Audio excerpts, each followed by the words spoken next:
أجمعين ثم إلى أرواح أولياء الله في كل مكان من مشارق الأرض إلى مغاربها خصوصا إلى روح الشيخ عبد القادر بن عبد المطلب أن الله يعلي درجاتهم في الجنة ويعيد علينا من بركاتهم وأسرارهم وعلومهم في الدين والدنيا والآخرة. لهم الفاتحة.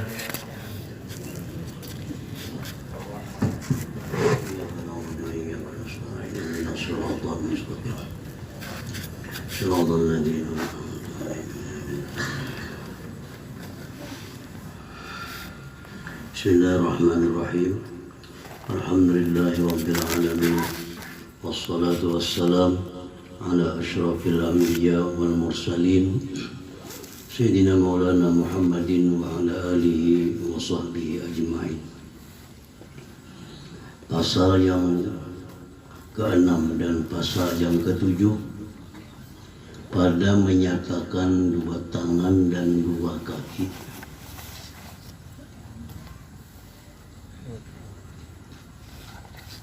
Sebagian daripada nikmat Allah yang diberikan kepada kita, bahwa diciptakannya manusia itu dengan dua kaki dan dua tangan.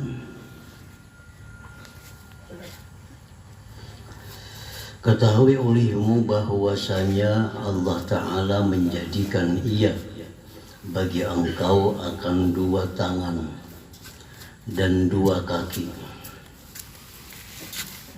karena beberapa manfaat yang bangsa akhirat dan yang bangsa dunia.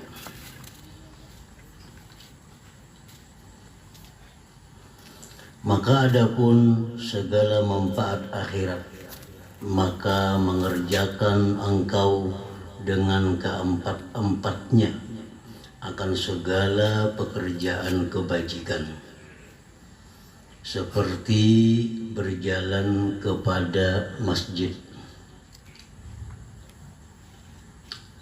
Nah, itu adalah manfaat kaki bangsa akhirat. Rasulullah SAW bersabda, "Man tatahhara fi baitih summa masya ila baitin min buyutillah liyaqdiya faridatan min faraidillah kanat khutuwatuhu ahaduhuma tahuttu khati'ah wal ukhra tarfa'u darajah." Ujar Nabi, barang siapa yang bersuci di rumahnya,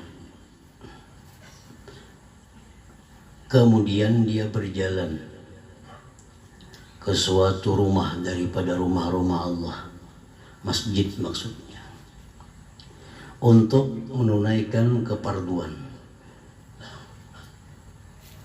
adalah langkah-langkahnya itu salah satunya menggugurkan dosa dan yang satunya meninggikan derajatnya di sisi Allah.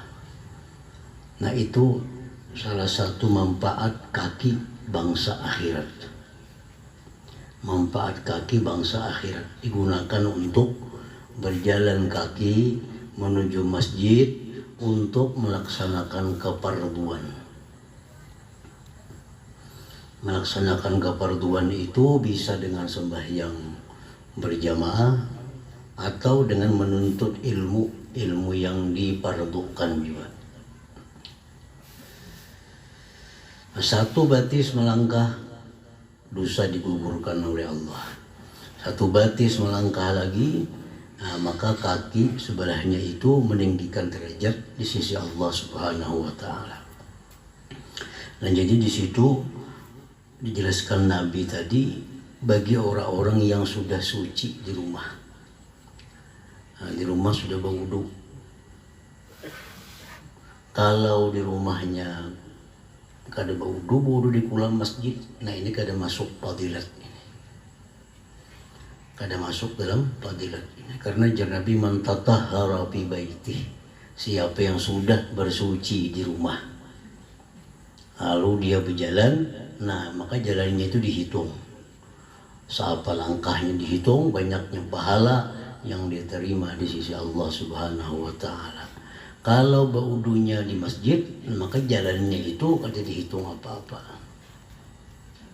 Baudunya di masjid, mulai toko ke masjid, nah baudunya mesti di toko. Nah, di toko dulu baudu bersih, suci, hanya jalan ke masjid. Nah maka mulai toko ke masjid itu langkahnya dihargai oleh Allah Subhanahu wa Ta'ala.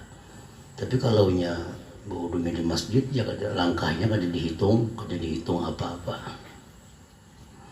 Sama kayak hadis Nabi, siapa bersuci di rumahnya atau dia pergi ke Masjid Kuba sembahyang sunat di sana 2 rakaat, kaumratin seperti umrah pahalanya. Nah, jadi pergi ke Kuba sembahyang 2 rakaat itu umratul madaniyin, umrahnya orang-orang Madinah. Orang Madinah kalau hendak dapat pahala umrah, ini ke Masjid Kuba, sembahyang di sana 2 rakaat. Tapi mesti mulai rumah, tatahhara fi baitih, mulai rumah sudah suci. Nah kalau di rumahnya ada berwudu, ada masuk fadilat yang dijanjikan oleh Nabi itu.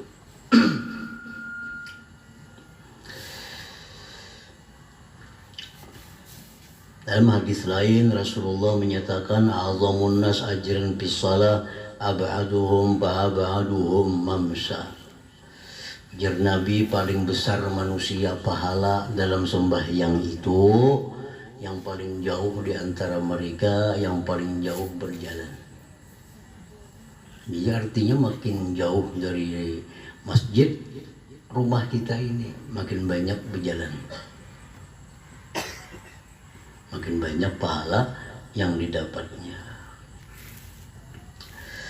Nah jadi itu manfaat akhirat seperti berjalan kepada masjid dan kepada tempat belajar ilmu yang memberi manfaat. Ilmu yang memberi manfaat itu ilmu yang menambah kita takut kepada Allah, ilmu yang menambah kita cinta kepada Allah. Itu ilmu yang dimaksud, ilmu yang bermanfaat. Dengan dapat ilmu itu kita makin takut kepada Allah. Dengan dapat ilmu itu kita makin cinta kepada Allah. Nah itu ilmu yang bermanfaat ngarannya.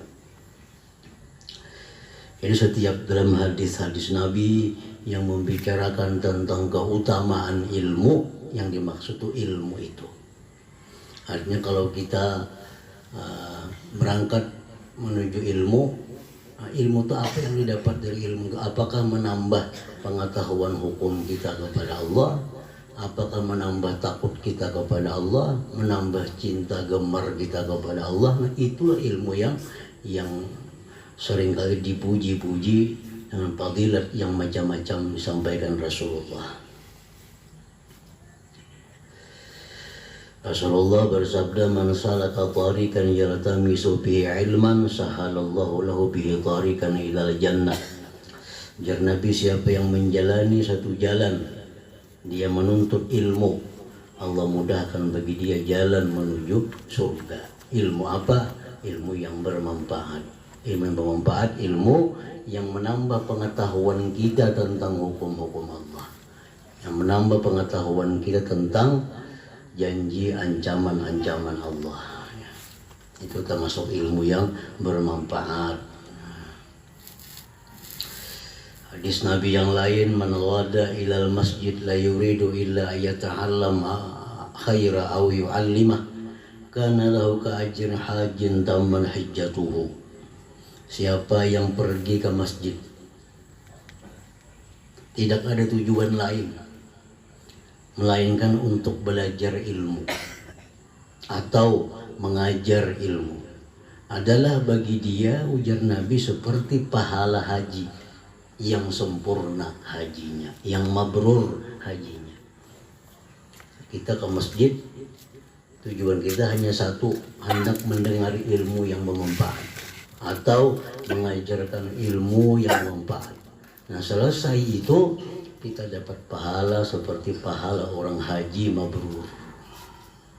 Tapi di masjid, di rumah gak ada, di halaman gak ada, di sekolahan kada, di lapangan kada, harus di masjid. Karena sabda Nabi, man ghada ilal masjid, siapa yang pergi ke masjid tujuannya hanya untuk ilmu yang bermanfaat tadi, nah maka dia seperti pahala orang haji mabrur.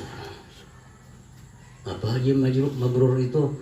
Al-hajjul mabrur laisa lahul jaza illal jannah. Haji mabrur itu tidak ada balasan baginya kecuali surga. Nah itu pahalanya. Orang menuntut ilmu tapi di masjid. Jadi orang belajar di masjid itu yang hendak duduk di halaman, yang hendak duduk di bawah pohon, ke masjid. Kalau di masjid acaranya tuh rugi kalau di halaman atau di bawah pohon. Muridnya kadang membawa pahala haji. Kalau yang duduk di masjid itu muridnya membawa pahala haji yang mabrur. Man ghada ilal masjid la yuridu illa yata'allama khairan aw yu'allima kana lahu ajri hajjin tamman hijjatuhu. Nah, berjalan batis ke masjid menuntut ilmu termasuk manfaat batis bangsa akhirat ngarannya.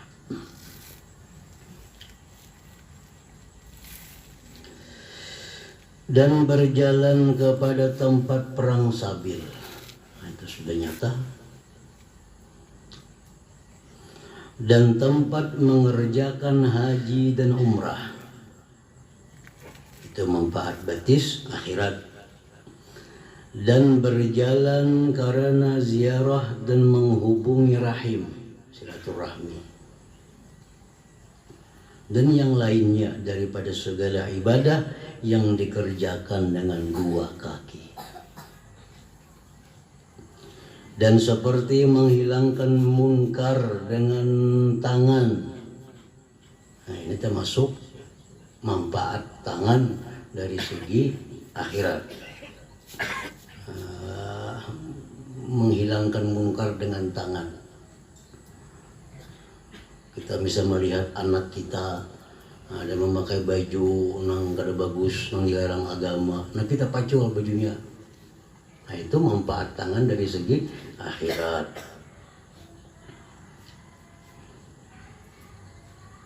Menghilangkan munkar dengan tangan.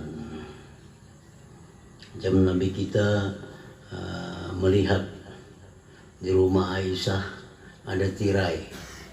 Tirai itu ada gambar-gambar makhluk hidup. Kan termasuk perkara munkar. Nah, Nabi kita melihat itu, Nabi ambil, Nabi rabit kainnya. Ini tirai, hordin kah, widai kah. Nah, di situ ada gambar-gambar manusia kah, gambar burung kah, pokoknya gambar makhluk hidup. Nah, Nabi kita marah, harus ini rabit itu. Nah, itu termasuk maksiat yang dirubah dengan tangan.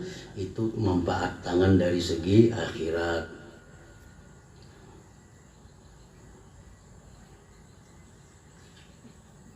Dan seperti menghilangkan munkar dengan tangan dan menulis akan ilmu. Nah, menulis akan ilmu.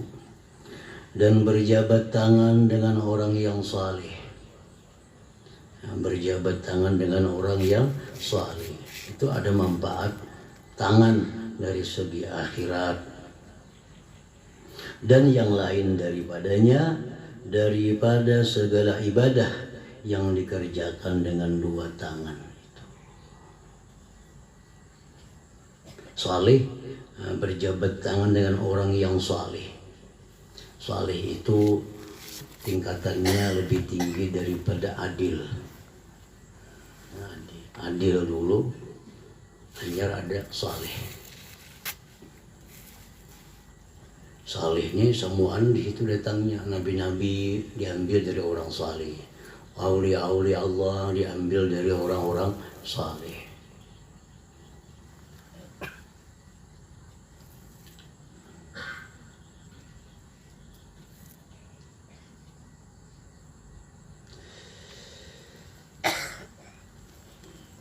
Dan yang lain daripadanya, daripada segala ibadah yang dikerjakan dengan dua tangan.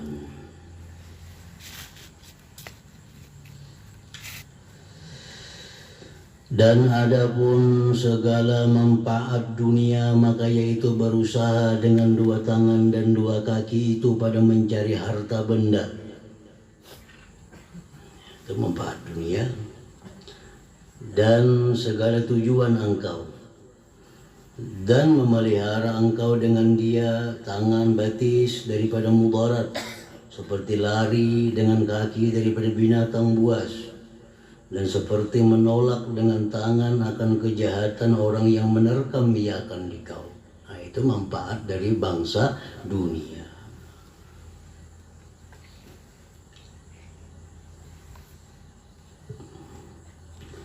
Dan bermula mensyukurkan nikmat kaki dan nikmat tangan. Nikmat tangan ini, karena dinyatakan bahwa kaki tangan itu adalah nikmat daripada Allah, dan yang namanya nikmat itu wajib disyukuri. Wajib disyukuri. Lalu bagaimana caranya mensyukuri nikmat tangan? Bagaimana caranya mensyukuri nikmat kaki? Nah, bermula mensyukurkan nikmat kaki dan nikmat tangan ini bahwa engkau pakai akan keduanya pada segala taat. Waktu kita berjalan menuju masjid, tuh kita kadang merasa bahwa kita sedang mensyukuri nikmat kaki. Kita sedang menulis apa-apa daripada ilmu yang bermanfaat. Di situ kita sedang mensyukuri nikmat tangan. Nah, orang bertetapas, binian napasakan baju lakinya, binian napasakan baju anaknya, itu manfaat tangan bangsa akhirat. Nah, itu dalam rangka mensyukuri nikmat tangan.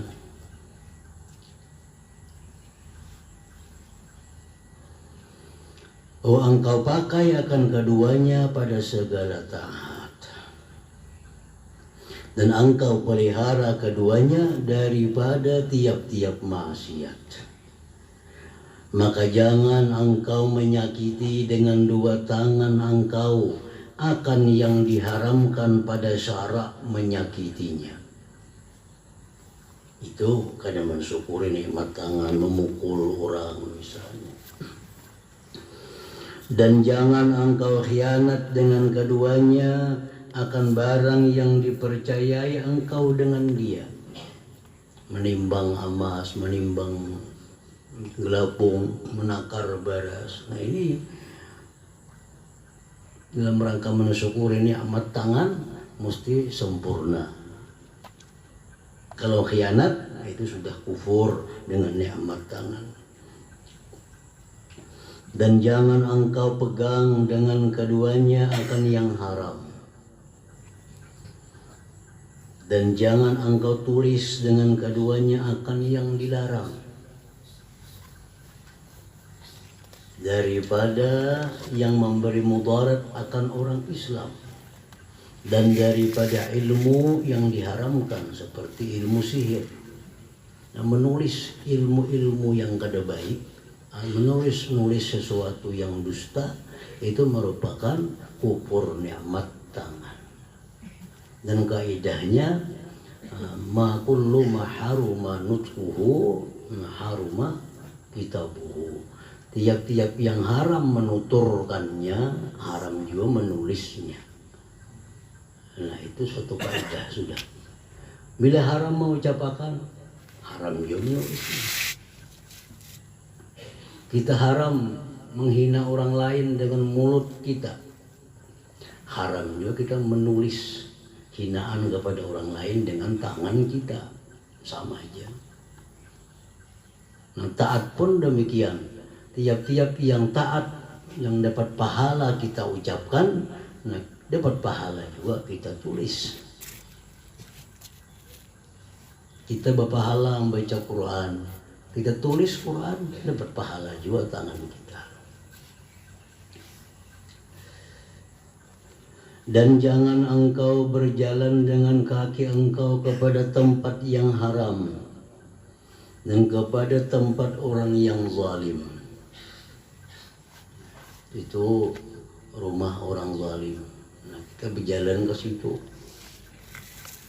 Kalau ada napa-napa keperluan, Nah itu termasuk maksiat kaki juga, yang berarti kufur dengan nikmat kakinya, melainkan karena darurat. Kita boleh berhilang ke rumah orang zalim karena ada darurat. Apa daruratnya? Misal kita mau urusakan kawan kita yang dizaliminya, kawan kita dizaliminya, kalau kita urusakan, kita datangi rumah orang zalim untuk mengurusakan kawan kita yang dizaliminya itu, nah itu darurat ngarannya. Indiknya segala gerak engkau dan segala diam engkau itu sebesar-besar nikmat Allah Ta'ala atas engkau. Maka palingkan olehmu, gunakan olehmu akan dia kepada taat. Supaya adalah engkau daripada mereka yang mengetahui akan nikmat dan mensyukurkannya. Maka diharap dengan syukur itu berkekalan nikmat itu pada engkau, karena syukur itu pengikat bagi nikmat dan sebab bagi bertambahnya. Dan jangan engkau palingkan, gunakan segala gerak dan diam engkau itu kepada maksiat, supaya jangan adalah engkau daripada mereka yang kafir akan nikmat, artinya yang tiada syukur akan dia. Tuhan maulah akan batis lawan kita. Di situ ada pesan Tuhan, gunakan batis untuk ini, untuk ini, untuk ini, untuk ini. Jangan gunakan batis untuk ini, untuk ini, untuk ini. Nah, Tuhan menjadikan kita tangan. Itu ada pesannya di tangan itu. Tangan mesti digunakan untuk ini, untuk ini, untuk ini. Jangan digunakan untuk ini, untuk ini. Nah, bila kita melanggar itu berarti kita kada mensyukuri pemberian Tuhan berupa tangan batis tadi. Kufur nikmat.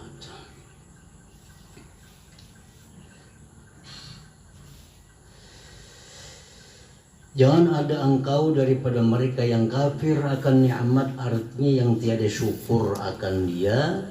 Maka sebab bagi ditinggalkan nikmat itu dan sebab bagi siksa yang bersangatan pada hari menyaksikan atas mereka itu oleh segala lidah mereka itu dan segala tangan mereka itu dan segala kaki mereka itu dengan barang yang ada mereka itu mengerjakan akan dia di dalam dunia daripada segala kejahatan. Nah, tangan ini akan bersuara gini di akhirat, digunakan untuk ini itu.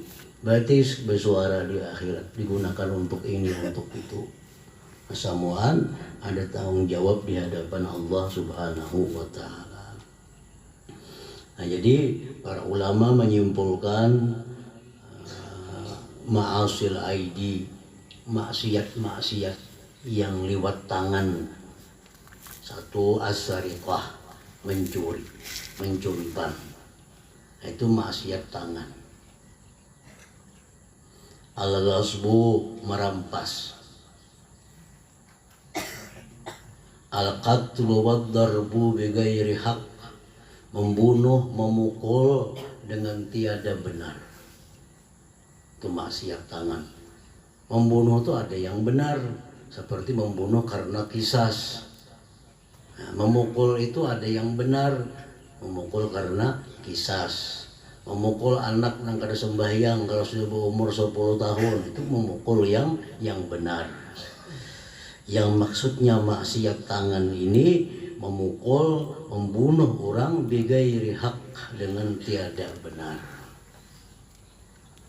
Akhdhur riswah, mengambil suap, pungli. Akhdhur riswah,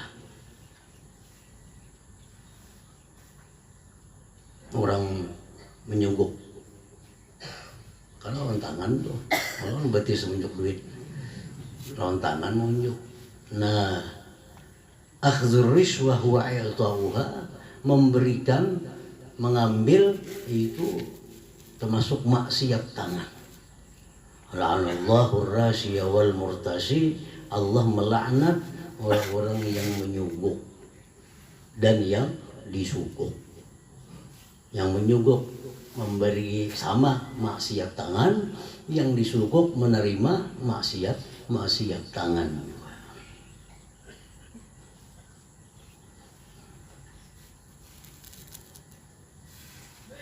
Ihraqul hayawan, membakar hayawan, itu haram. Membakar hayawan. Sama pina banyak di halaman, ambil minyak gas atau bensin, solkot, nah itu haram. Itu maksiat tangan. Jadi kalaupun ada diizinkan oleh Allah kita membunuh hayawan yang mengganggu kita, memudaratkan kita dibolehkan Allah membunuhnya. Jadi membunuh itu jangan dibakar dengan api, karena hanya Allah lah satu-satunya yang berhak membakar dengan api itu di dalam neraka.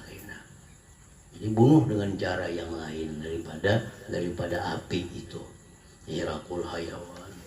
Al-muslah, mencancang.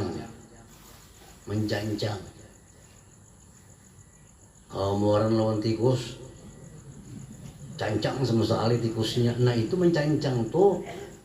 Mencancang itu adalah haram. Padahal memati tikus itu disuruh, termasuk binatang fasik. Tikus ini binatang fasik karena mengganggu, sama dimakaninya oleh tikus dianggap binatang fasik, itu disuruh membunuh. Cacak disuruh membunuh. Jadi membunuhnya itu jangan dengan dibakar. Kalau sudah mati jangan dicancang lagi. Nah mencancangnya itu maksiat tangan dan diharamkan. Al-la'ib bil qimar, main judi, kan bertangan orang badu, nah kalipakan lawan tangan. Orang bercatur, lawan tangan lo.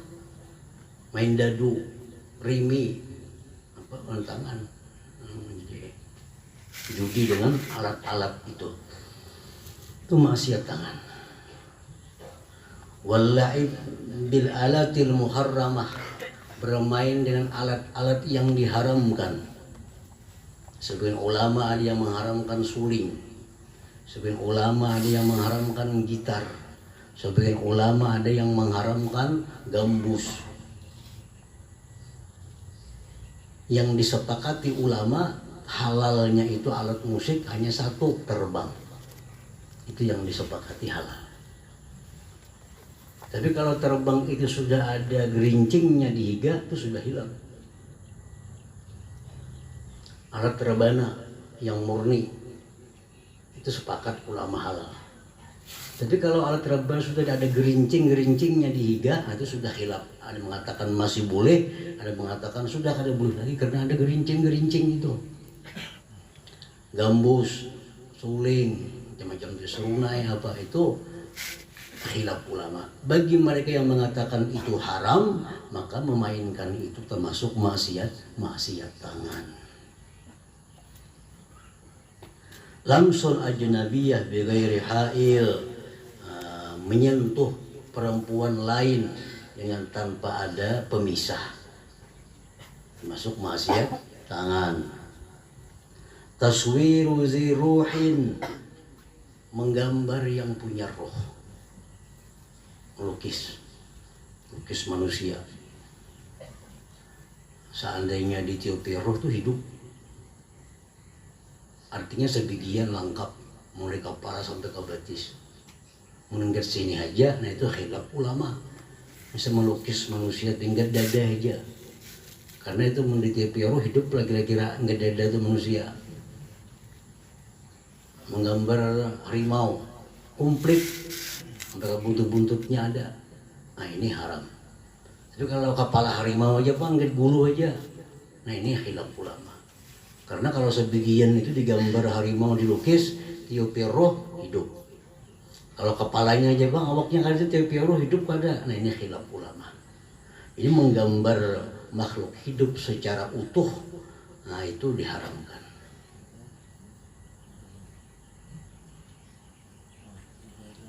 Kitabatu ma yahrumun nutqu bihi, menulis yang haram menuturkan dengannya. Menulis, mengetik di HP itu, kadang menulis mengetik sesuatu yang diharamkan menuturnya.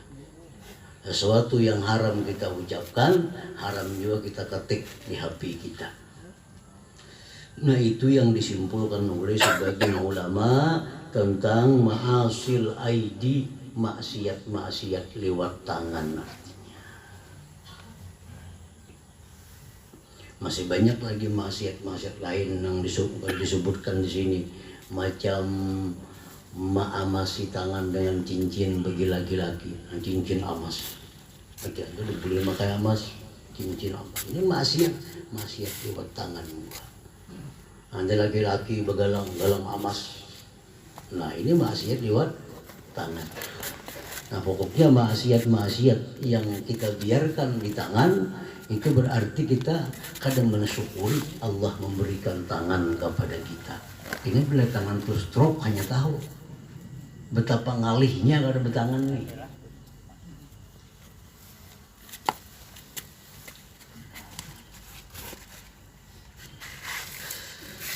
Nah kemudian yang disimpulkan ulama tentang ma'asir rijlain, maksiat dua batis.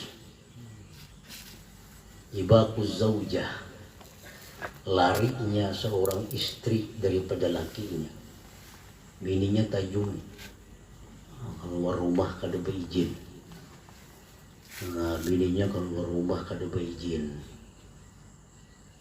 tanpa ada keadaan darurat. Ini laki lah, ikam aku nak merantau, aku nak musafir. Selama aku musafir kan jangan nak keluar rumah. Nah keluar rumah si bini-bini ini tanpa ada darurat. Darurat itu misal kayak kebakaran, misal darurat gitu. Ini kan ada apa-apa, ada seruan, ada undangan, ada apa. Nah itu termasuk maksiat kaki. Ibaquz zaujah. At-tabakhtur fil masyi takabbura, berjalan melenggang dalam keadaan menyombongkan diri. Oh, jalan-jalan orang angkuh kayak apa? Nah, jalan orang yang angkuh. Takhatti riqabin nas, apalagi melangkahi bahu-bahu manusia. Itu masuk maksiat kaki. Misal kita di masjid, lalu kita kadang ada melihat di muka itu ada saf kosong. Kita melihat ada saf kosong, lalu kita melangkahi bahu-bahu orang. Nah di masjid tuh hendak mencari tempat sembahyang. Nah melangkahi bahu orang itu termasuk maksiat kaki, karena itu diharamkan. Melangkahi bahu, berarti sekeras bahu nih. Tapi kalau di muka itu dilihat ada saf yang kosong, itu kada apa-apa. Kita bisa ke lawang masjid, berarti di muka ada saf kosong, di belakang hibak. Nah melangkah itu kada apa-apa. Kenapa? Karena taksir, makanya diisi di muka yang kosong situ. Tapi kalau kita mencari-cari tempat, kalau ada yang kosong, nah itu haram melangkahi bahu orang. Itu bedanya. Kalau sudah melihat di muka nyata ada kosong, kada apa-apa kita melangkahi bahu orang, namanya ditangi saf kosong di muka tadi. Tapi kalau kita kada melihat ada saf kosong hanya untuk mencari-cari, itu yang haram.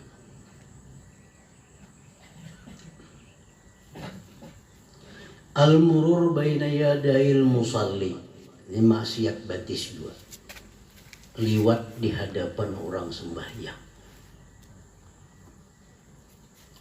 Orang yang sembahyang ini syaratnya memakai sutra. Memakai sutra.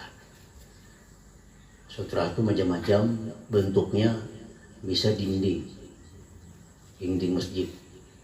Bisa pertama misalnya kan ada dinding masjid. Ada orang sembahyang menghadap dinding. Nah ini kita liwat antara dinding lawan orang sembahyang tuh. Nah ini adalah maksiat kaki, haram hukumnya. Asalkan antara dinding itu lawan batis orang ini kada lebih pada 3 hasta. antara dinding sampai ke batis yang sembahyang ini kada lebih pada 3 hasta. Kalau nya 4-5 hasta lawan dinding, nah itu kada apa-apa kita liwat di mukanya karena sudah liwat daripada batas sutra itu. Dinding kah, orang sembahyang tihang kah misalnya, nah atau sajadah kah, sajadah jangan nak lewat di tengah-tengah sajadah situ kita, itu sutrahnya orang sembahyang. Atau garis kah, misalnya garis sap-sap di masjid ada garis biasanya, itu sutrahnya orang sembahyang. Nah kalau orang sembahyang menghadap sutrahnya itu, kita jangan hendak lewat. Ujar Nabi, ikan lebih baik menunggu sampai hari kiamat daripada ikan melangkah orang sembahyang nang makai sutrah tadi. Boleh orang sembahyang bersutrah ini dilangkahi kalau sembahyang di tengah jalan. Lawang misalnya, sembahyang di luar lawang, beritahu lawang kalau lawan orang. Lalu ya, jadi ini kan ada masalah, karena salah ini sembahyang di luar lawang. Atau ini sembahyang kada pakai sutrah, nanti kita bebas lalang di mukanya kada apa-apa. Orang sembahyang kada pakai sutrah. Aja sutrah itu dinding masjid, tihang masjid, pungkat kah di tajaknya atau garis kah di garis itu sajadah itu sutrah mananya. Nah, jangan hendak lewat di antara itu karena termasuk perbuatan yang diharamkan. Madur rijli ilal mushaf termasuk maksiat batis 2, menghunjurkan batis ke Quran. Nah, ini Quran di hadapan ini bunjur ampah ke Quran batis. Nah itu oleh para ulama disebut termasuk ma'asir rijlain, maksiat. Al-masyu ila maksiat, nah berjalan menuju tempat maksiat, menendang orang nang kada boleh ditendang, nyipak orang. Nah jadi apabila kita bisa menghindarkan diri daripada maksiat-maksiat tangan, kita bisa menghindarkan diri daripada maksiat-maksiat batis, maka kita sudah disebut orang yang mensyukuri kedua nikmat Allah Ta'ala. Dan ketahui olehmu bahwasanya memelihara segala anggota yang 7 ini. Yang 7, apa yang 7 itu? Mata, telinga, mulut, 2 kaki, 2 tangan. Nah, memelihara yang 7 itu daripada segala kejahatan dan memakainya pada segala kebajikan, tiada sempurna keduanya melainkan dengan membersihkan akan rajanya daripada segala perangai yang dicela. Seperti riya dan takabur dan dengki dan kikir dan lainnya. Dikehendaki dengan rajanya itu yaitu jantung, maksudnya jantung hati. Nah jadi kesempurnaan menjaga anggota 7 tadi daripada segala macam maksiat itu kada akan sempurna kalau kada disertai dengan membersihkan hati. Nah, ada orang yang melaksanakan ketaatan dengan tangan, tapi dia kada karena Allah, nah kada ada gunanya. Dia menulis ilmu-ilmu yang baik, tapi dia menulis ilmu yang baik bukan karena Allah, kada ada harganya di sisi Allah Ta'ala. Dia gunakan mulutnya untuk baca Quran, baik tuh, tapi baca Qurannya kada karena Allah. Nah jadi itu kada sempurna semuaan tadi kalau kada membersihkan rajanya segala anggota, yaitu yang namanya jantung atau hati tadi. Nah, Allah Subhanahu wa Ta'ala a'lam. Wassalatu wassalamu ala asyrafil anbiya'i wal mursalin Sayyidina Maulana Muhammadin wa ala alihi wa sahbihi ajma'in. Qala al-musannif rahimahullah nafa'ana bi ulumi bid-daraini amin. Amin. In manna 'alaika bi salasin faqad manna 'alaika bin ni'matil kubra. Jika memberikan nikmat Allah atas engkau dengan 3 perkara, maka sungguh Dia memberikan atas engkau dengan nikmat yang besar. Apabila 3 macam ini diberikan Allah kepada kita, maka yang 3 macam ini merupakan nikmatul kubra, nikmat yang besar. Al-ula, yang pertama, al-wuqufu ala hududih, berhenti di atas batasan-batasan Allah Subhanahu wa ta'ala. Artinya kita kawal mematuhi apa-apa yang disuruh oleh Allah, kawal mematuhi apa-apa yang dilarang olehnya. Segala keperluan kepada kita laksanakan. Apa-apa yang dilarang kepada kita bisa menjauhinya. Nah, itu artinya al-wuquf ala wujudi. Kita mampu demikian. Wasaniyatu, yang kedua, al-wafa'u bi'uhudih. Kita mampu menunaikan dengan janji-janji kepada Allah. Setiap hari kita berjanji kepada Allah dalam sembahyang kita, inna salati wa nusuki wa mahyaya wa mamati lillahi rabbil alamin. Janji-janji yang kita ucapkan itu sebenarnya sudah kita ucapkan di hadapan Allah di alamul arwah dulu. Itu diingatkan lagi dalam dunia bahwa kita pernah berjanji dulu di hadapan Allah dengan janji tadi.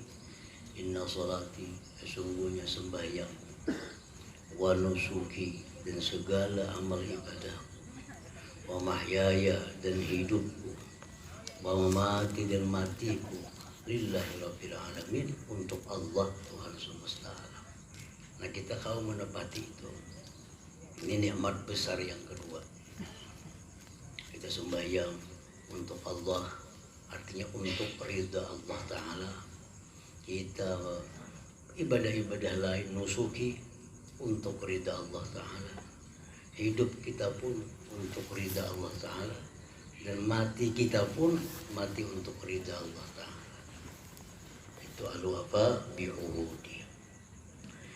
Wasali, satu yang ketiga, al-gharaku bi syuhudih, tenggelam dalam menyaksikan Allah. Artinya yang dia ingat selalu Allah.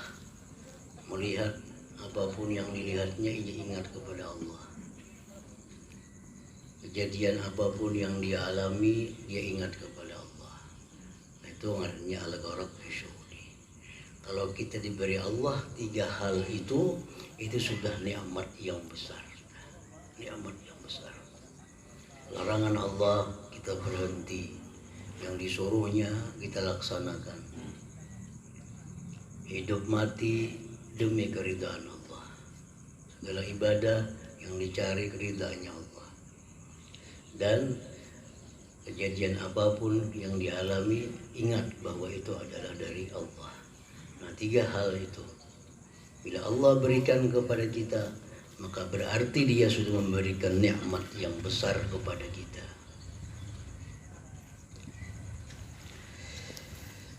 Wa ma sababu istighrabika li ahwalil arifin illa istighraquka fil qati'ah. Walau syaraktahum bil asbar la syaraktahum bil akhbar. Walau syaraktahum bil ana la syaraktahum bil hana.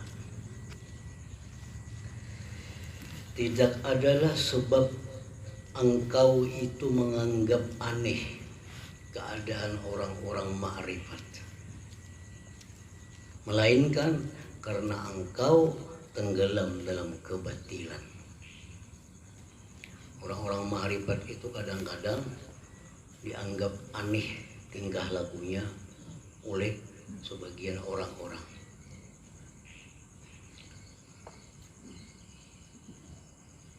Yang dikatakan orang bujur barangkali menurut ahli ma'rifat itu salah.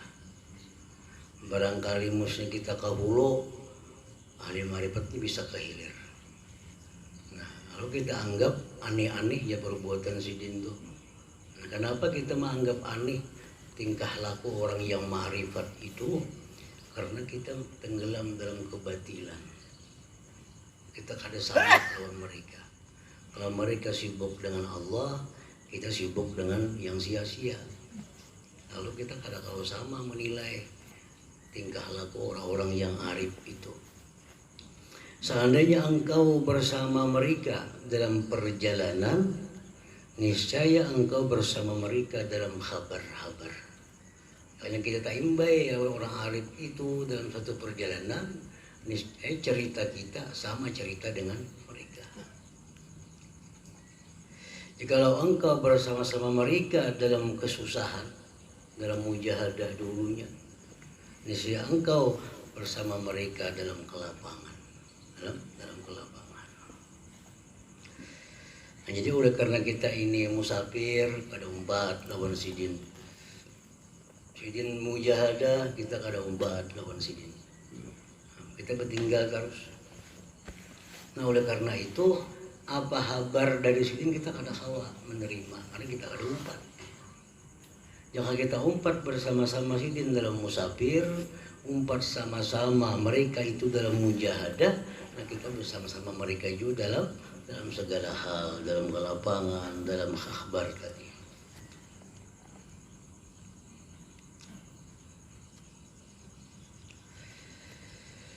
Ma sya'nu nafsika waqtar ridha illa kal ba'iril ma'qul.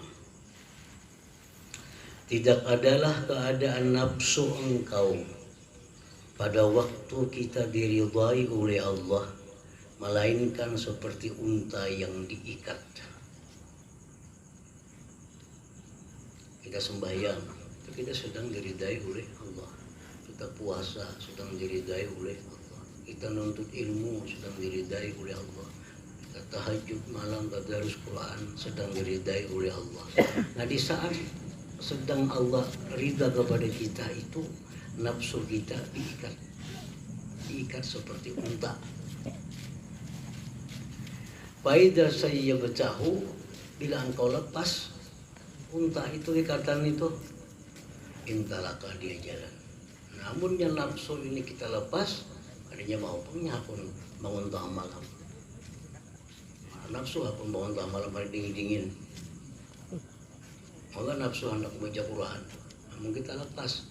Jadi di saat kita berada dalam keadaan yang diridai oleh Allah, itu nafsu kita tuh diikat macam unta dipasung. Qala Rasulullah sallallahu alaihi wasallam, la qalbu bani Adam ashaddu taqalluban min al-qidri 'ala an-nar idza ghalat. Ujar Nabi, sungguh hati manusia itu lebih sangat bulak-balik daripada panci di atas api bila mendidih. Panci besi banyu mendidih mengurak urakan itu kan lama uap.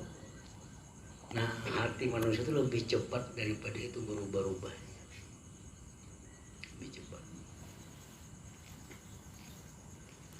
Fakam man kana fi jam'in ma'allah atathul furqah bi nafsin wahid. Berapa banyak orang yang berada di makam jamak beserta Allah, datang akan dia makam furqah pada satu napas itu. Daripada cepatnya hati ini, di satu saat kita bisa jamak dengan Allah, berhimpun dengan Allah. Arti berhimpun dengan Allah kayak apa artinya? Kita melakukan sesuatu, kita meyakini bahwa kita ditolong oleh Allah. Itu kita sedang makam jamak. Kalau kita melihat sesuatu itu bergerak, lalu hati kita mengatakan itu bergerak dan digerakkan oleh Allah, itu sedang berada di makam jamak, di mana kita akan lepas daripada Allah. Aku ini bisa rukuk karena dibantu oleh Allah. Aku bisa i'tidal karena aku dibantu oleh Allah. Aku sujud karena aku disujudkan oleh Allah. Itu makam jamaah. Nah, pada satu napas itu kita berada di makam jamaah, tapi di napas berikut kita bisa makam purka, makam berpisah dengan Allah. Kita lupa kepada Allah. Seorang yang rukuk, seorang yang sujud, kita yang tahiyat, kita yang berdiri, lupa kepada bahwa itu bisa ditolong oleh Allah Subhanahu wa Ta'ala. Dari cepatnya hati kita nih, detik tadi kita berada di makam yang bagus, detik berikutnya sudah pindah ke makam yang lain lagi. Wa kam man bata fi ta'atillah ma tala'at alaihi syamsu hatta dakhala fil qati'ah. Berapa banyak orang yang di malam hari taat kepada Allah, tidak terbit atasnya matahari, dia sudah masuk dalam ke suatu kebatilan, ke suatu maksiat. Malam bagus juga lawan Tuhan, tapi subuh bisa berubah kan orang itu. Itu menunjukkan bahwa yang namanya hati itu lakas berubah-ubah, lebih lakas daripada guraknya banyu di dalam panci yang di atas api.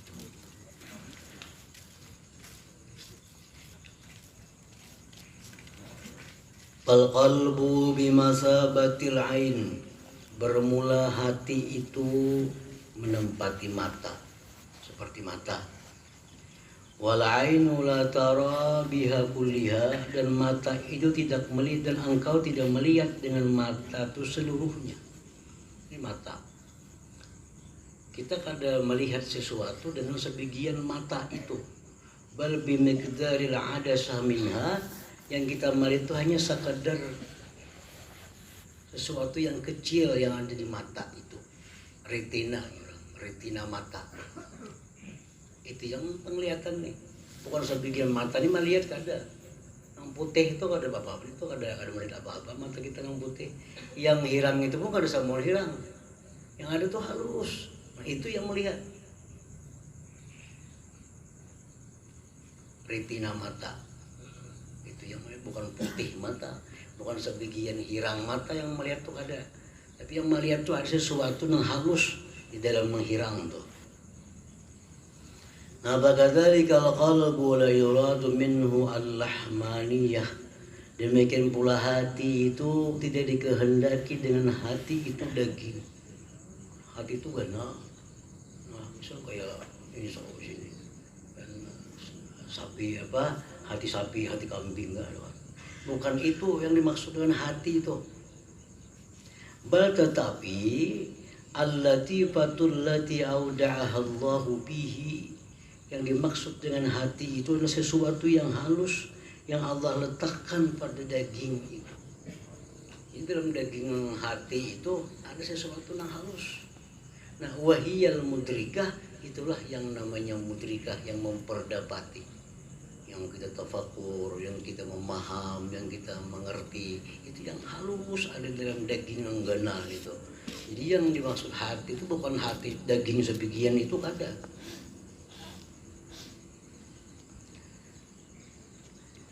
Wa ja'alallahu al-qalba mu'allakan bil janibil aysar kadalwi.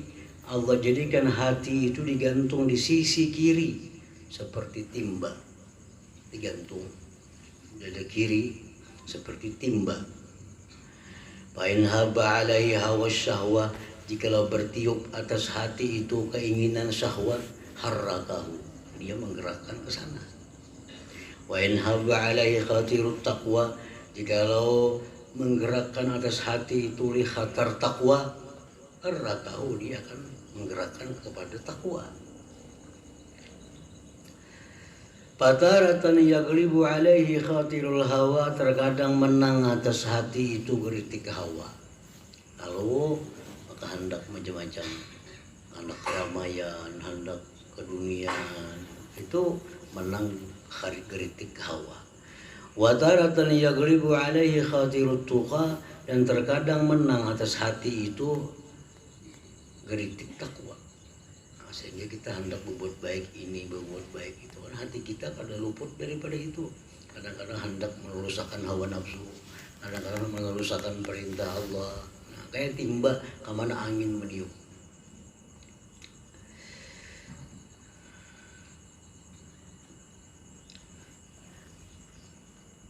hatta yu'arrifaka marratan minanahu wa marratan kaharahu, sehingga Allah mengenalkan kepada engkau satu kali anugerahnya dan satu kali adalah keperkasaan Allah Ta'ala. Di waktu kita geritik takwa yang meniup hati ini sehingga cenderung ke sana, nah itu Allah memberikan nikmat kepada kita.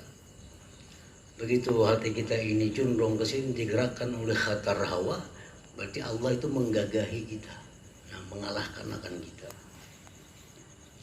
Amarratan yaglibu alaihi khatirut tuqa liyamdahaka, amarratan yaglibu alaika khatirul hawa liyazummaka. Kadang-kadang menang atas hati itu geritik takwa untuk Allah puji engkau. Kadang-kadang menang atas hati itu geritik hawa untuk Allah cela engkau. Nah, kita kada lepas kadang-kadang dipuji oleh Allah, kadang-kadang dicela oleh Allah Subhanahu wa Ta'ala. Tergantung kemana timba yang bayun tadi ditiup oleh angin tadi. Fal qalbu bimasabati safi, hati itu bisa diumpamakan seperti atap. Fa iza uqida fil baiti narun sa'idat dukhan ila safi fasawwadah. Hati seumpama atap, bila dinyalakan dari rumah pada rumah itu api, naiklah asap kepada atap, fasawwadahu, maka ia menghitamkan atap. Orang-orang bahari nang batangan tuh masih nampak kayak dapur, pasti tangan tuh hilang di atasnya nih. Nah, bakadzalika dukhanu syahwat, demikian pula asap syahwat, idan bassa fil badan sa'ida dukhanuhu, naik asapnya ilal qalbi, ke hati, pasawwadah, yang menghitamkan akan hati. Bila parut ini naik ke hati, nah hati jadi hitam, atau parut turun ke hati, turun ke parut, sama. Jadi teori Ghazali, sembahyang itu kita disunatakan itu Allah menggenggam nih. Dalam Ihya Ulumuddin disebutkan sini itu disunatkan sidin ini mesti dua yang di telapak tangan, di pegangan. Nah, tiganya menggenggam, yang dua. Kenapa di sini? Maka dua ini jari-jari di sini. Jari di bawah itu mengandang supaya parut jangan naik ke hati. Perhatian sembahyang tuh. Bila parut naik ke hati dalam sembahyang, kayak ingatan sate, kayak ingatan luntong, kayak ingatan martabak, macam-macam. Parut naik ke hati. Nah, di atas ini menjaga hati jangan turun ke parut. Lalu ditapakulkan dengan dua ini. Jadi ini hakikatnya dua yang di telapak tangan ini mengandang itu. Supaya bawah jangan turun ke bawah, yang bawah jangan naik ke atas.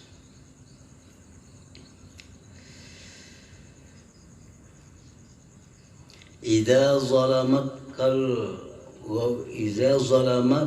ghawiyyu farji' ilal qawi. Ada dua, ada idza zalamatkal kiwa, ada idza zalamakal ghawiyyu. Apabila menzalim akan engkau, idza zalamakal ghawiyyu, bila menzalim akan engkau oleh orang zalim. Gawi, orang yang zalim. Bila menganiaya akan engkau oleh orang yang zalim. Idza zalamaka al-ghawiyyu. Ada nusakh lain, idza zalamatkal kiwa. Kiwa itu jamaknya kuwah. Jamaknya kuwah ada dua. Kuwah bisa kuwah, bisa kiwa. Bila idza zalamatkal kiwa, bila menzalim akan engkau oleh kekuatan. Nah, kalau ini idza zalamaka, bila menzalim akan engkau al-ghawiyyu, oleh orang yang sesat, orang yang zalim. Farji' ilal qawi, kembalilah engkau kepada yang maha kuat, itu Allah. Artinya kalau ada orang zalim menzalim kita, laporkan kepada Allah yang maha kuat. Laporkan kepada Allah yang maha kuat. Seperti apa yang Nabi lakukan waktu beliau dihinakan, dizalim oleh orang Taif. Nabi lapor kepada Allah, orang-orang menghinakan aku. Ada munajat Nabi di situ. Nah, jadi bila menzalim akan engkau oleh orang-orang zalim, farji' ilal qawi, kembali kau kepada Tuhan yang maha kuat. Wala takhaf minhu, jangan kau takut daripada dia. Fayusallatu alaika, kalau kita takut, maka dikuasakan Allah di atas engkau.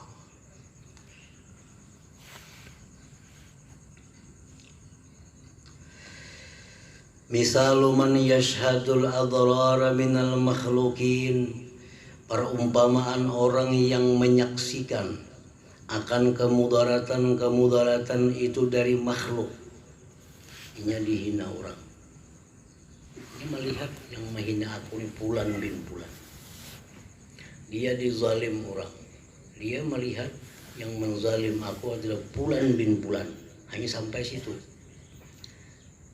Kaman darabal qalba bihajarin fa aqbadal qalbu 'alal hajari 'addu. Sama orang yang memukul anjing dengan batu, maka menghadaplah anjing itu atas batu menggigitnya. Anjing kita tawak lawan batu diikutnya. Karena kita doang tawak ada. Nah, jadi kita mahaga anjing, kita pukul anjing lawan sandal kah, lawan kayu diikutnya. Itu yang dilihat oleh anjing, kayu yang menyakitinya. Dilihat anjing, batu yang menyakitinya. Wala ya'rifu annal hajar laisa bifa'il, anjing kada tahu bahwa batu itu kada bisa memperbuat apa-apa. Anjing kada tahu itu. Nah, jadi kalau kita diganggu, disakiti oleh orang, kalau kita menganggap bahwa yang menyakiti kita adalah orang itu, yang mengganggu kita adalah Fulan itu, fayakunu wal qalbu sawa, jadilah dia sama dengan anjing. Sama dengan anjing jadinya. Anjing kada melihat orang yang melimpar lawan baluknya diikutnya. Nah, kalau kita beranggapan bahwa kita ini dihina oleh si Fulan, diganggu oleh Fulan, kalau kita marah-marah kepada Fulan itu, nah sama lawan anjing tadi. Sama lawan anjing. Nah, itu kita contoh orang yang menyaksikan kemudaratan hanya dari makhluk. Padahal kan nama Allah ada Ad-Dar. Ayat 99 ada nama Allah Ad-Dar, yang maha memudaratkan. Wa misalu may yashhadul ihsan minal makhlukin, perumpamaan orang yang menyaksikan kebaikan dari makhluk. Ngerancak memberi aku Fulan, ngerancak menjami aku Fulan, yang rancak membantu aku Fulan. Hanya mereka kebaikan itu hanya daripada Fulan tadi. Kada melihat bahwa yang memperbuat itu Allah Subhanahu wa taala. Kada melihat itu, yang dilihat yang berbuat baik kepadanya ininya Fulan. Itu kadzabah seperti binatang ternak. Idzara'at sa'isaha, bila dia lihat penggembalanya, basbasat ilahi bi'ayuniha, senang dia, memandang dia dengan gembira kepada pengembalanya, bi'ayuniha, dengan matanya. Wa yadnu ilaiha malikuha, mendekat kepada binatang itu yang ampunnya, fala tulki ilaihi bala, dia kada peduli. Yang orang sugih berisi kambing 100, menunjuk Fulan mengembala kambing. Fulan datang tiap hari bawa makanan orang kambing. besok kan datang si Fulan nih, disuruh oleh si ampunnya nih bawa makanan ke kambing. Marian datang pulang bawa kambing. Berjalan itu waktu. Karena Fulan datang gembira sudah kambing nih. Ini sudah tahu nih ujung bawa makanan sini nih. Nah, datang ampunnya bejas pada pinando kambing ada herannya kan gak ada. Yang ada tahu bahwa nang menyuruh pada si Din ini. Nang menyuruh, nang menggaji, nang memberi makan nih. Ini mah ragu akan mana aja. Nah, itu sama dengan kambing kita. Sama dengan kambing. Kalau kita melihat kebaikan-kebaikan makhluk yang datang kepada kita, tanpa kita ingat bahwa itu makhluk yang baik kepada kita karena digerakkan oleh Allah Subhanahu wa Ta'ala, sama dengan kambing.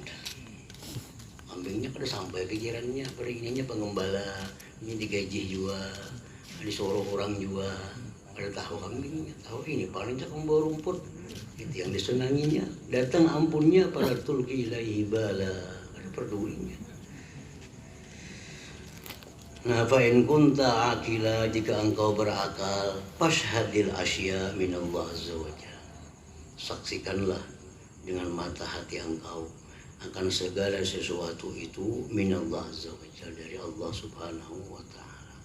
Datang kebaikan daripada makhluk, kita hendak ingat bahwa ini adalah datang dari Allah melalui Fulan. Datang kejahatan kepada kita ini Fulan adalah sebab yang dijadikan Allah untuk mendatangkan kemudaratan kepadaku. Semuaan daripada Allah Subhanahu wa Ta'ala. Nah, kalau kita bisa demikian, itu artinya kita berada di makam jamak tadi, makam berhimpun dengan Allah. Tapi kalau kita melihat ada orang yang mudaratkan kita, Fulan, yang baik kepada kita, Fulan, itu makam furqah, kita bercerai dengan Allah Subhanahu wa Ta'ala. Fashhadil asya'a minallahi azza wa jalla. Saksikanlah segala sesuatu itu daripada Allah azza wa jalla.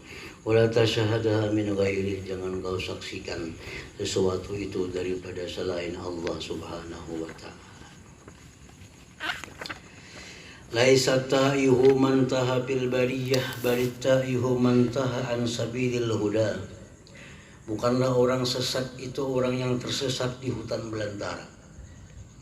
Orang di hutan belantara kehilangan kompas kemana arah kada tahu, itu belum sesat lagi.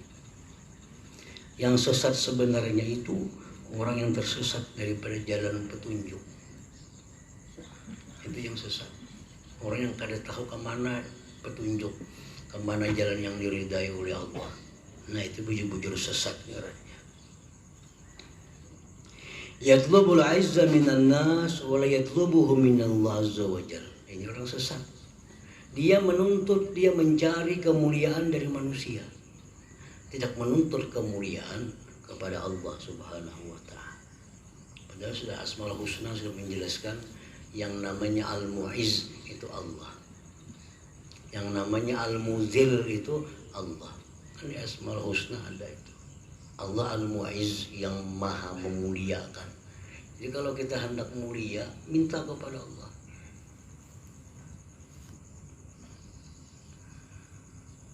Kalau kita minta kemuliaan, mencari kemuliaan di manusia, sesat pengarannya, sesat jalannya, kada bakal dapat.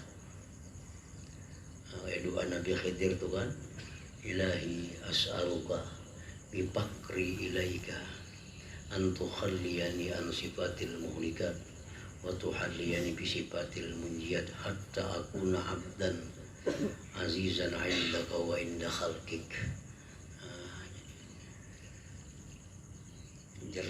Nabi Khidir, ya Allah, aku minta kepada engkau, bertawassul kepada engkau dengan kefakiranku kepada engkau. Jadi para ulama sufi mengatakan afdalut tawassul at-tawassul bil faqr. Paling afdal tawassul bertawassul dengan kefakiran. Kefakiran kita kepada Allah ini kita jadikan wasilah kita untuk dapat kemuliaan, untuk dapat kebahagiaan dari Allah. Ya Allah, aku minta kepada engkau bifakri ilaika, dengan kefakiranku kepada engkau. Nah, itu lebih daripada kita bertawassul bi apakah bijahi bihaqi apa.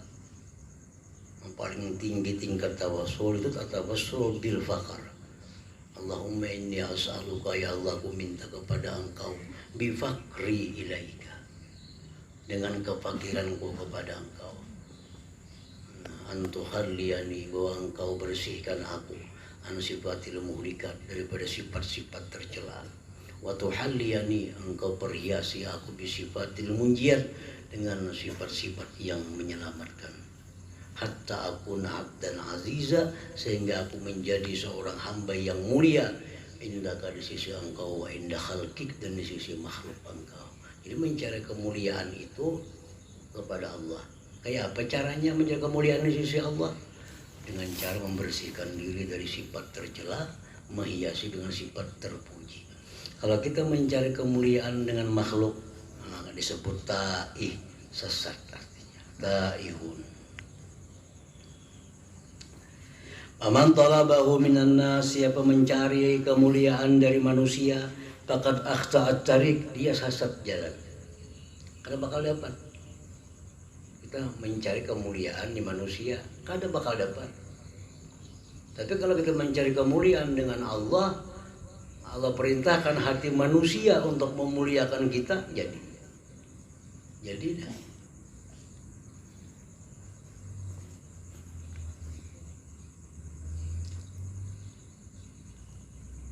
Faman talabahu minan nas, siapa yang mencari kemuliaan, pujian daripada manusia, faqad akhta'at tariq.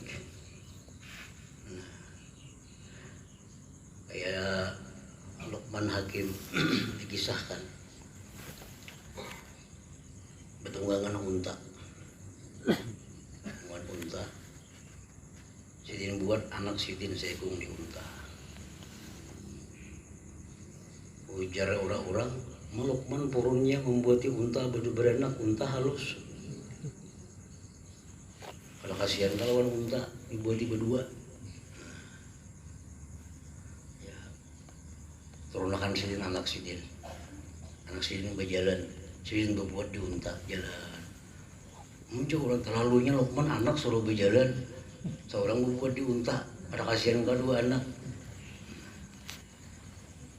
Sidin turun, anak suruh naik jalan. Muncul orang dihambakan anak, seorang akan berjalan, anak suruh berunta kepintaran jurang. Anak orang dihambakan. Lalu sidin turun berdua, unta diirit. Rasa kenapa unta kada ditunggang? Jadi manusia ini kadang-kadangnya, kalau kita mencari kemuliaan dengan manusia, luput. Di sini muliakan kita, situ menghinakan kita. Sini situ muliakan kita karena Allah. Nah, jadi falyatlubhu minallah, tuntutlah kemuliaan. Allahumma ya Allah ya Mu'izz, misalnya, ya Allah ya Mu'izz, yang maha memuliakan, a'izzani, muliakan aku, bi'izzatik, dengan kemuliaan engkau. Nah, itu bujur. Allahumma ya Allah ya Allah ya Mu'izz, ya Allah ya Mu'izz, ya Allah yang maha memuliakan, a'izzani, muliakanlah aku, bi'izzatik, dengan kemuliaan engkau. Nah, itu cara yang bujur untuk mencari kemuliaan. Aman talabahu minan nas, siapa yang mencari kemuliaan dari manusia, faqad akhta'at tariq. Aman akhta'at tariq, siapa yang tersalah jalan, lam yazidhu sayruhu, tidak menambah akan dia oleh jalannya, illa bu'dan, melainkan makin jauh. Orang salah jalan nih, makin berjalan makin jauh, salah jalan sudah. Bahada huwa ta'yu haqqa, inilah orang yang sesat, yang sebujur-bujur sesat. Ini bujur sesat jalannya. Idza qulta la ilaha illallah talabaka al-hayyu talabakallahu biha wa bihaqqiha. Bila engkau mengatakan la ilaha illallah, menuntut akan engkau oleh Tuhan dengan la ilaha illallah itu, dan dengan haknya la ilaha illallah. Artinya kita la ilaha illallah, buktikan gitu kan. Buktikan. Manaikan la ilaha illallah. Apa haknya la ilaha illallah? An la tansubal asya illa ilaih, bahwa engkau tidak menisbahkan sesuatu melainkan kepada Allah. kita mengucapkan la ilaha illallah, la ilaha illallah. Dalam hati kita ini la fa'ila illallah, la fa'ila illallah, la fa'ila illallah. Tiada yang berbuat kecuali Allah, tiada yang berbuat kecuali Allah, tiada yang berbuat kecuali Allah. Kalau di montong kita masih la ilaha illallah, la ilaha illallah di hati kita, la razik illallah, la razika illallah, la razika illallah. Tidak ada yang beri aku rezeki kecuali Allah, tidak ada yang beri aku rezeki kecuali Allah. Nah itu haknya la ilaha illallah.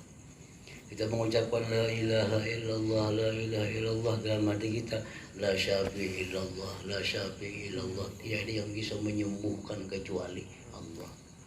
Kita mengucap la ilaha illallah, la ilaha illallah dalam hati kita, la hafiza illallah. Tidak ada yang bisa memelihara kecuali Allah. Tidak ada yang bisa memelihara kecuali Allah. Di mulut kita mengucapkan la ilaha illallah, la ilaha illallah, dalam hati kita la nasira illallah. Tidak ada yang bisa menolong kecuali Allah. Nah semua itu adalah hak-haknya la ilaha illallah.